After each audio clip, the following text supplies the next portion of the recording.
Joining me now is the General Manager of Racing, Mr. David Wonson, and we'll have a chat about next Saturday night.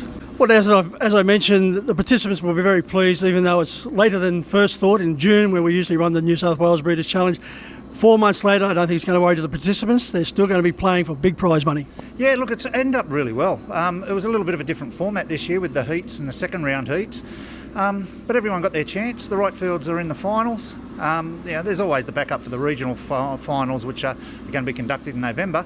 Fields, the semi-finals have been fantastic, and as I said, the right horses will be in the finals, and it promises to be some really good racing. I'm pretty sure they're racing for, they are racing for good money, and I'm pretty sure they're excited to be racing next week. Yeah, there's plenty of exciting talent going around in those 2 and 3 year old finals, David, and a big tick to the participants for us to be able to get this far. They've been very professional, they've been very diligent, ticking every box, and now they can play for the Group 1 titles. Yeah, absolutely. As I've said all along, if it wasn't for the participants, we wouldn't have the industry the way it's been during this pandemic. And hats off to Harness Racing New South Wales. They come up with a format that's worked. Probably it had its early criticism, but it's been fantastic the way it's worked out. As I said, everyone's got a chance, and we look forward to all those Group 1 races next Saturday night.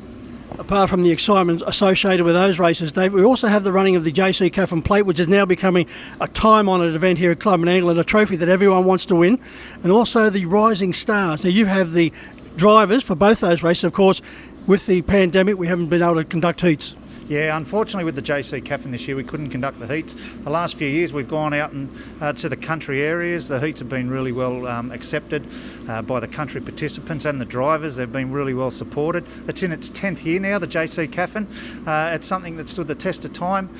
This year it's record prize money, so whilst we couldn't have the heats, this year's race is $20,000. It's penalty free as well for those horses. I've got the list here of the drivers for the JC Caffin. With this year being a little bit different, there wasn't heats, so it's previous winners and also horsemen that have either placed in previous finals or won a numerous amount of heats. So the final drivers for the JC Caffin are last year's winner Danny Scanlon, previous winners Michaela Barnes, Jess Pryor, Danny Gibson, Bruce O'Brien. We also have Jack Wade, we have Hayden Green, Jimmy Brown, who's been a stalwart of the series since its inception.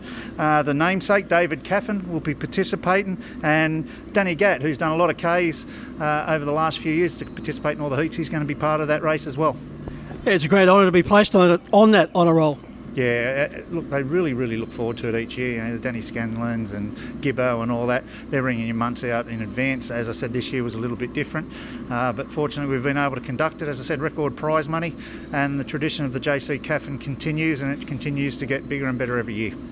David, as I've been mentioning on Club and Angle TV over the past 6 or 7 months, the outstanding list of young drivers we now have in New South Wales, they just keep emerging week by week, and the Rising Stars field, I think that's going to be outstanding. Yeah, it is, and just once again, we've got the field of drivers that are here, and you absolutely love to have any of these drivers on your horse.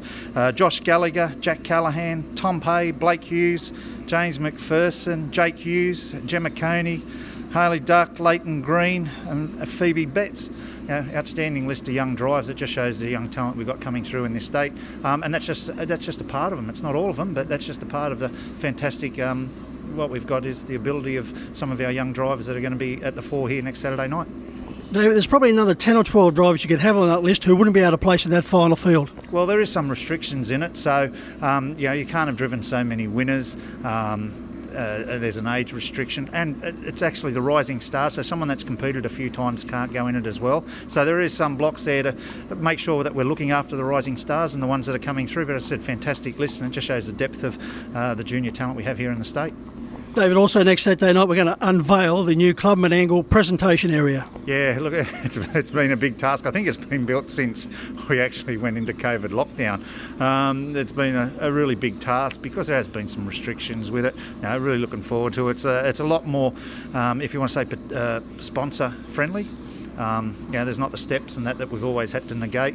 So we're looking forward. That's a bigger area. So if we do have a band one day, which we will, stuff like that, it's provided for that. Just one of the many improvements we made here. People are starting to come back. If you're thinking about coming here next Saturday night, hurry up and book. Restaurant's full. The marquees are now open, and they're already starting to book. So it looks like the confidence is back in the area, and we're looking forward to a good, healthy crowd here next Saturday night. Yeah, that's wonderful news that we're seeing people coming back now to the harness racing here at Club Menangle. David, on a sombre note, the passing during the week of one of harness racing's gentle giants, Peter Sullivan, at the early age of 67. Yeah, I've had a real good rapport with Sully for a number of years, ever since I took the role up at Harold Park. He was always very close and dear with the Trotters associations. He'd always ring you up if you had a beef. But the good thing with Sully is you could have that beef, have a talk and have a laugh about it at the end of the conversation, because you knew where you stood and you knew the passion. Just a great person. He'll be fondly remembered. Tonight, we've named the race in his honour.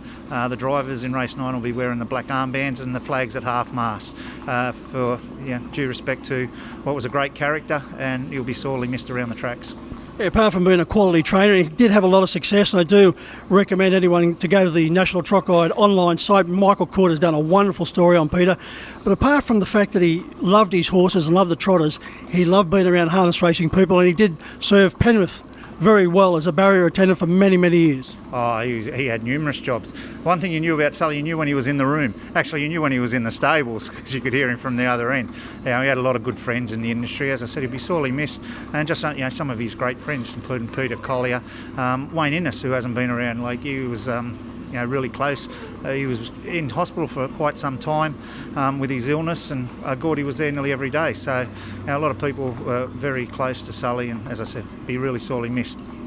Yeah, certainly rest in peace, Peter Sullivan. Well, Dave, the countdown hour is well and truly on. A big night of harness racing here at Club Menangle next Saturday night. This is the place to be. So hopefully we will be seeing more people back on track, and we're going to have a great atmosphere. Yeah, absolutely. As I said, we've got the restaurant's full. It's all COVID safe. Once again, we follow our COVID policies really strictly here at Club Menangle, but it's great to see that the restaurant's full, that entertainment rooms upstairs are full, and we're going into the marquees. It's COVID friendly. It's a safe place to be. We look forward to getting the crowds back here at Club Menangle.